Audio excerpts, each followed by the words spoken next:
Добар ден, драги ученици! Добре дојдовте во денешната ученица.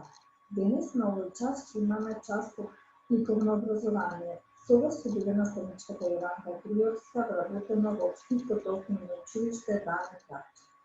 На овој час ќе научиме што е надворешен простор. Истиот ќе го прикажеме преку Art Question. Ќе работите со техниката колаж. Што ќе научите со ова видео? Ќе научите што е простор. Ќе научите да разликувате што е внатрешен, а што надворешен простор. И со техниката колаж ќе умеете да насликате надворешен простор. При тоа ќе ги откриете новите поими надворешен и внатрешен простор. Што е тоа простор? Верувам дека е лесно да ја одгатнете оваа задача. Простор е се што не окружува околу нас. Во просторот се движиме, се забавуваме, учиме, спиеме, спортуваме, живееме. Со еден збор правиме многу активности. Овој простор го нарекуваме реален простор. Пример за реален простор е нашата наследа. Таа представува реален простор затоа што постои и ние живееме во него. Значи, нашата наследа е реален простор. Нашиот дом е реален простор. Нашата улица е реален простор. И така натаму. Каков може да биде просторот? Просторот во кој што живееме и во кој се движиме може да биде внатрешен и надворешен. Што е внатрешен простор? Внатрешен простор е секој простор што е направен од страна на човек. Примери за внатрешен простор се соба, продавница, училница, театар, кино и така натаму. Примери за внатрешен простор преку слика.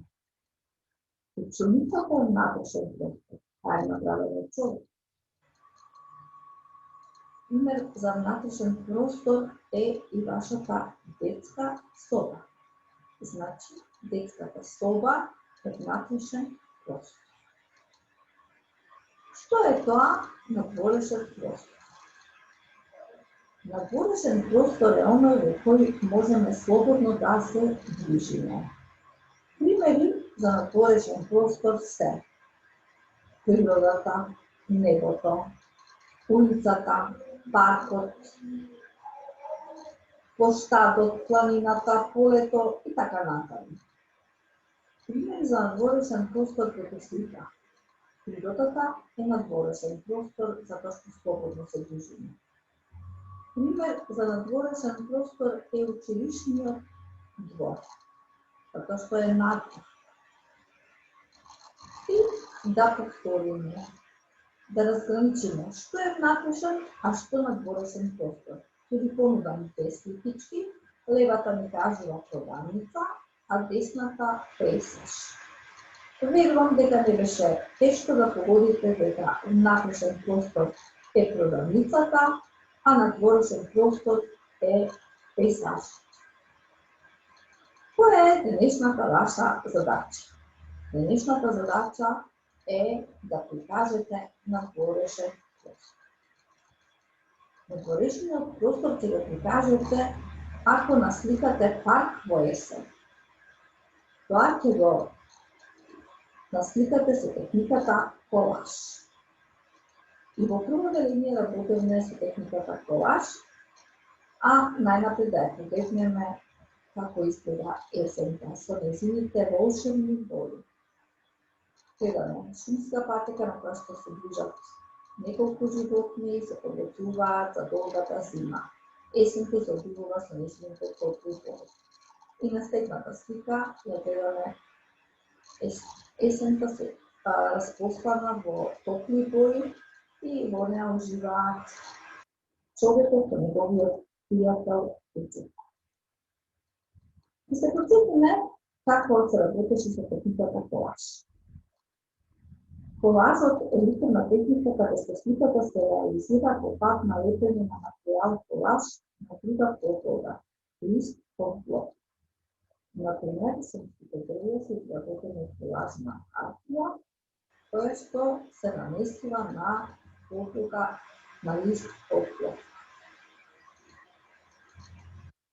Материјалот за колаж може да биде најразличен. Колаж, хартија, весници, писарина, текстил или друг материјал. На ликовната изработка гледаме комбинација од колажна хартија и весници, кои што ни го представуваат стеклото на дрве.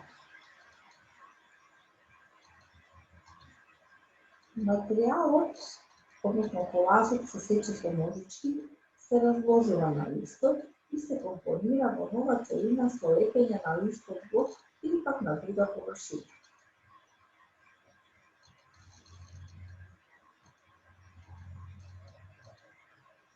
Што ви е потребно за работа на овој час? За работа на овој час ви е потребно следата: ножички, листов блок, колажна хартија, весници и се разбира прибор за цртање. На десната сликичка покажам ни е целокупниот прибор за работа на овој час. Значи, колажна хартија, лепак, ножички, а вие можете да добавите весници, стикерче кој што го имате во вашата детска соба и така натаму. Насоки за успешна работа. Одберете со каква боја, форма и големина ќе компонирате својата творба.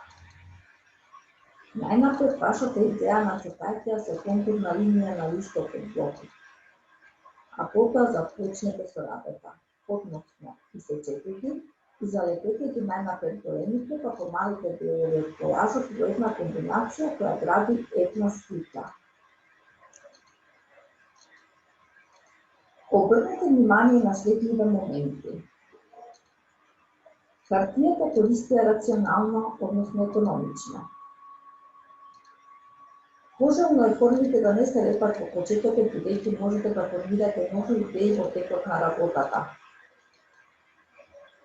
Да не употребувате готови форми и да внимавате да не нанесувате премногу лепа. Работете уредно. И посакувам успешна работа. Не заборавајте вашата детска соба да ја збогатите со вашето ликовно дело. Додека творите, слушате музика.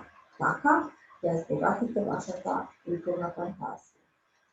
Драги ученици, ви благодарам на вниманието.